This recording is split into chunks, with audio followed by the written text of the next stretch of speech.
Hey guys, Dan Hood, Big DH 2000 here. Let's go on a shop tour. Okay, we got nuts, bolts, tools, a lot of wood turning and stuff, getting stuff set up still. You guys have all seen my previous shop tours. Got a lot of stuff up here. All kinds of ovens and things I sometimes use, old stuff. And yes, I got my wife's wedding dress in my shop. A lot of things down here, just various tools I use for a variety of things. I've just taken to storing my extension cords in buckets now since I always need them somewhere. You've seen the big tall drill press, still there. Seen a variety of materials here. Planer when I need it. Big table saw. Spiral vacuum so that it takes most of it out without doing it to the vacuum, without messing up your vacuum and your filter. I've shown a picture or two of this. I've spread this all out so I never have more than one template on a hook. You've got my lathe over there. Got work laying out here. I use one to drill, this to drill. You can also see I've got a template for 45 degrees or 30 degrees, things like that. I use this for fine polishing on one or two things. Got a different grit on each of those scroll saws. Various hammers, clamps. That thing is full of stuff for Dremels. Got some punches, a variety of things, some presses down there. All kinds of glues, paints, gloves to survive all that. Variety of tools I use a lot. Dremels, hammers. One of the key things I'm going to tell you when you set up a shop, I always have these long bars for electricity. You can't run everything at once, but it sure beats having to unplug and plug in all the time. Okay? Got hacksaws, everything. Some of you guys are probably remember a lot of this. My sandpaper collection, my emery cloth collection, where I do most of my work, where I do some. We got vacuum chamber, various things for that. Vacuum pump behind it. Pressure chamber. Okay, 5-gallon accommodating for those who don't know. I just keep a 5-gallon bucket in it to keep it clean. Gets dirty, throw it away, cut the top off another one, put it in. Okay. Regularly need Vaseline to seal it, to keep it good.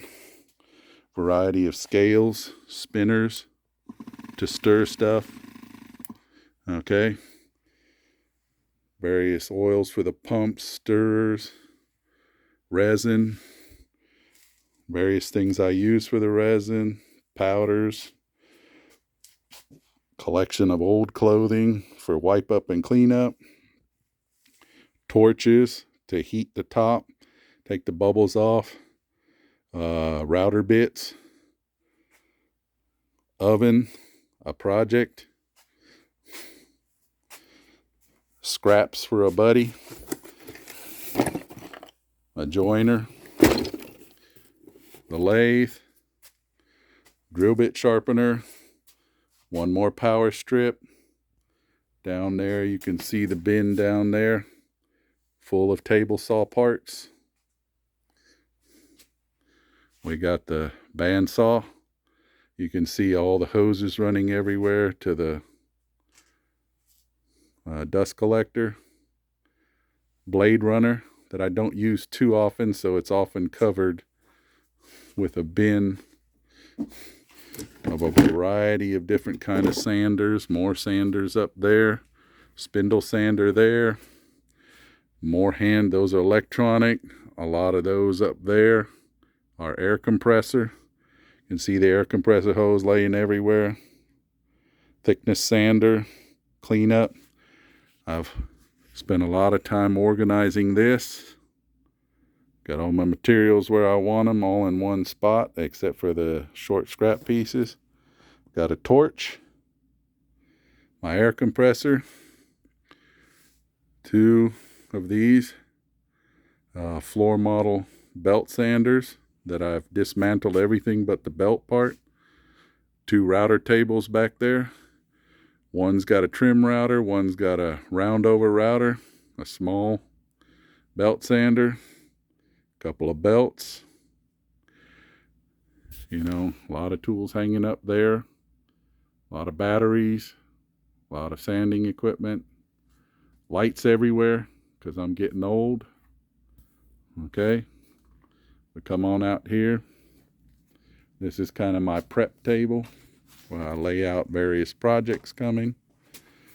There's my polishing area, and it's where I do starting to do a fair amount of knife work. A lot of stuff on the shelves down there. Let's go. You can look back in. This is what I see when I come in. Okay, and we come here. Got us a big dust collector. Kind of hard to see it. Got packed various bits and pieces of tools. Holds a lot of sanding equipment and stuff. Over there we got what I call the drying rack for forks. A couple other things tucked away, all hidden back there. We come out here. One more table saw, a chop saw, and we're almost finished. I got a little bit, got to put those in the trash next week when the trash can isn't so full. There's the shooting range. There's my son's tortoise. My welding equipment, welding table, just barely getting started on that stuff. A lot of stuff here. That box is actually trash, but you can see we got toys, we got lasers that we're working on. We got a banding table. Then we got this new rack that somebody sold us. Got tons of slingshot stuff on that and outdoor stuff. And as you can see, there's a box right there full of RC cars. My boy and I get into all kinds of trouble. There's his stuff. We got a bin out because we were pulling stuff out. Then as you can see, we got 4 shoe hanger racks full of slingshot collections. Only thing we still got left to do is clean that out. We might get to it sometime. Anyway, let's go on down here. You can see the sorter designed by Matt over at You'll Shoot Your Eye Out. I put the pedestal on it, and I added a thing to hold safety glasses. My boy and I grabbed stuff here. We got stuff right here too. And then you just turn around. Oh, the window we can open when the laser's running. Blow the mess right out the window. And there's the shooting range. Anyway, guys, take care.